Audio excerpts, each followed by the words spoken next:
नमस्कार, मेरा नाम है विवेक और आप देख रहे हैं रिपब्लिक भारत का डिजिटल प्लेटफॉर्म और हमारे साथ जनरल सिन्हा भी मौजूद है। सर, बहुत बहुत स्वागत है। और जो ईरान और इजराइल का जो युद्ध है, अब क्या ये थर्ड वर्ल्ड वॉर की तरफ जा रहा है? लेकिन सबसे चौंकाने वाली बात ये है कि अमेरिका ने जिन पदचिन्हों का इस्तेमाल किया सर, वो मुझे लग रहा है कहीं ना कहीं मोदी की फ्रीक्वेंसी से मैच कर रही है। जय हिंद विवेक।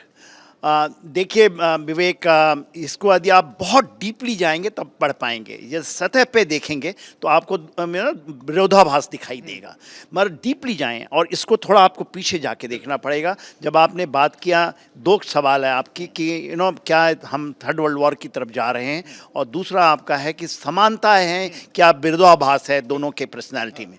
तो सबसे पहले जो थर्ड वर्ल्ड वॉर की हम बात करते हैं, देखिए ये थर्ड वर्ल्ड वॉर में जो इमरजेंस है कि पोलैरिटी का इमरजेंस होता है, मगर जो अभी ईरान में हुआ है, मेरा ये मानना है कि कहीं ना कहीं जो इस तरह की तत्वें थी, क्यों क्या होगा, थर्ड वर्ल्ड कब होगा, जब दो पोल बनेंगे या दो खेमे बनेंगे और आप एक दूसरे से लड़ते हैं। मगर इसमें मुझे ये दिखता है, क्योंकि देखिए world is at war as on today. World war एक अलग है जिसमें खेमे मत, वर्ल्ड एट दिस वॉर माने एक दूसरे से सब लड़ रहे हैं अपने हितों के लिए, जो कि एक स्टेबिलिटी आपको देगा। आज से भले ही 5-10 साल लग जाए, 21st सेंचुरी की स्टेबिलिटी इसी में आएगी जब इमरजेंस होगा। इसमें हम कभी देखिए न्यूक्लियर वर्ल्ड हो चुका है, 9 तो पावर्स हैं, 10 जद्दोजहद कर रहे हैं, सभी चाहते हैं कहीं कोई न्यूक्लियर मिला। वर्ल्ड वॉर जब होती है तो शुरू तो हो जाएगा, मगर उसका खत्मा तो आप देखिए सेकंड वर्ल्ड वॉर में हिरोशिमा नागासाकी में बॉम्ब गिरने के बाद ही हुआ था। तो मेरे के अनुसार है ये जो और चलेगी, इसकी इंटेंसिटी थोड़ी और बढ़ सकती है यदि आप इंडो पैसिफिक में जो चाइना इमरजेंस करके, मेरे ख्याल से वो उसको भी समझ में आ रहा है दे कांट डू इट, उसका डायरेक्ट इंटरवेंशन नहीं है।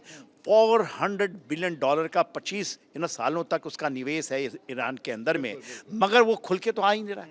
रशिया इस कंडीशंस में नहीं है इसको जो है, तो ये तो सिचुएशंस आपको मोर स्टेबिलिटी की तरफ दिखाई देती है मुझे, क्योंकि वहाँ पर भी जो ट्रांस अटलांटिक एरिया है जिसमें आप रशिया यूक्रेन के बाद चाह रहे हैं कि निर्माण से पहले जो ये चीजें चल रही हैं वर्ल्ड ऑर्डर निकलेगा। लेकिन सर वो समानता वाली बात जो है कि मोदी और ट्रंप में, क्योंकि यहाँ पर मुझे लगता है सर कब जो कट किया गया है, कॉपी किया गया है और पेस्ट कर दिया गया है, जो भारत पाकिस्तान के बीच में हुआ। देखिए जो ट्रंप साहब हैं वो मोदी से काफ़ी प्रभावित हैं। आपने पहले टर्म्स में उनको देखा था हौदी मोदी, तो वो उनके कायल हैं उस मामले में। और यहाँ पर जो उनका वेलकम ट्रंप हुआ गुजरात के अंदर में, मोदी उनको भी देते रहते हैं। देखिए दोनों में सबसे बड़ी समानता इसलिए है कि देखिए सब जानते हैं, भारत में तो सब जानते हैं, जिनका आकलन डीपली करते हैं मोदी को, भले ही वहाँ बहुत गालियाँ भी पड़े, मगर वो देश के लिए उनकी अपनी कोई इच्छाएं नहीं हैं। कोई कहता है कि नहीं उनको भी वो मिलना है, नोबेल प्राइज के लिए करते हैं और ट्रंप की भी बात होती है। देखिए समानता यहाँ है ट्रंप के ऊपर, यानी दोनों में राष्ट्र जो भक्ति है ना, वो तो है ही है। और दूसरा उसका विपक्ष ये कहता है कि ये महान बनने के लिए करते हैं और इनको चाहिए नोबेल प्राइज। मोदी के बारे में बात करते हैं, वहाँ ट्रंप, बट है नहीं ये चीज़।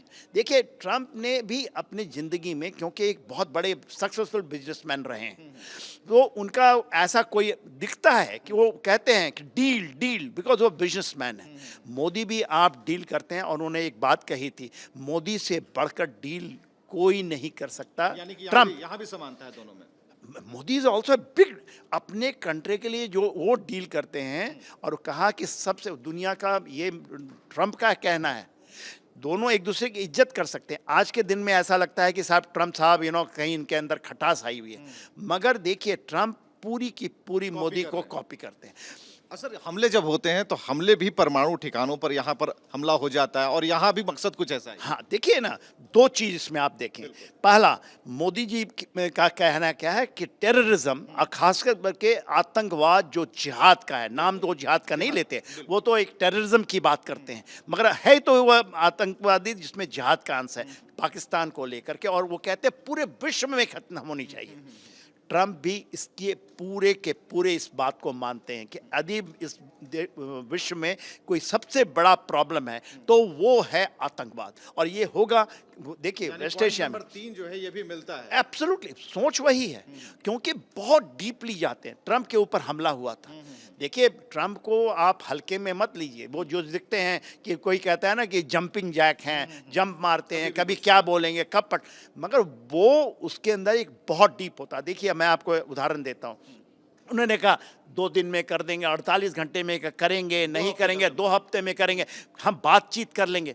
मगर उनको पता है कि यदि ये नहीं किया, ये स्ट्रैटेजिक टाइमिंग, ये सिचुएशन जो बहुत जद्दोजहद से इजराइल ने लाया है। आप इशारे कर रहे हैं यानी कि मोदी ने जिस तरीके से रात में ही फायर किया था, यहाँ भी रात में हो गया। अब हम ये मोदी चौथी समानता हो गई। 3 बार कर चुके हैं मोदी। देखिए सर्जिकल स्ट्राइक हुआ है बालाकोट, वो सोए नहीं थे 72 आवर्स, जब बहुत बड़ा डिसीजन है। पांचवी समानता मिल रही है, वो भी वॉर रूम में बैठे हुए थे। हाँ, वो वॉर रूम में मोदी भी यहाँ बैठे हुए थे। यहाँ मोदी बैठे हुए हैं। अभी आपने कल का देखा होगा, कल भी वो वहाँ पर जा करके वॉर रूम के अंदर में बैठ, जो कि स्टैब्लिश्ड होता है, व्हाइट हाउस का हिस्सा है, जब वहाँ जाते हैं। अदरवाइज पेंटागन में भी जाकर वो बैठा है।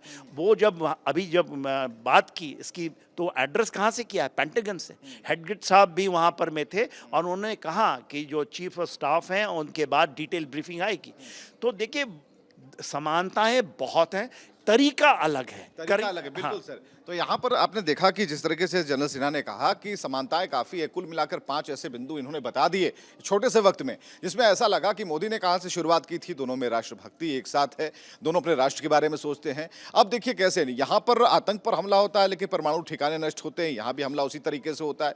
तीसरा पॉइंट ये है कि इधर सर जिस विमान का इस्तेमाल किया गया, राफेल का इस्तेमाल किया गया था, उधर से जो B2 जो बम वर्षक हैं उन्होंने इस्तेमाल किया। रात में हमले हुए, उधर भी ऐसा लगता है सर कि बिल्कुल ही कॉपी की गई है, और साफ तौर पर कूटनीति ही नहीं बल्कि युद्ध लड़ने का जो सलीका और तरीका है वो भी भारत ने बता दिया। और जो स्ट्रैटेजी प्लानिंग भारत जिस तरीके से लेकर चलता है, सर तो उससे ज्यादा तजुर्बा रखते हैं, इसमें कुछ बोलना चाहते हैं? हाँ विवेक, देखो फाइट बैक करके आना। डोनाल्ड ट्रंप पहली बार दूसरी बार नहीं आए, पर फाइट बैक करके आना, ये सेम आपको मोदी के अंदर में मागा कहते हैं, make America great. Modi India को, हम लोग क्या स्वर्णिम काल की बात कर रहे हैं? हम कहते हैं भारत को महान बनाना, वो अमेरिका को। तो आप देखिए ना, कोई अपनी कंट्री को महान बनाना चाहता है, ये हाँ महान, वो लॉस्ट ग्लोरी को लाना चाहते हैं, हम लॉस्ट ग्लोरी जो हमने खो दी थी बहुत पहले, उसको लाना चाहते हैं।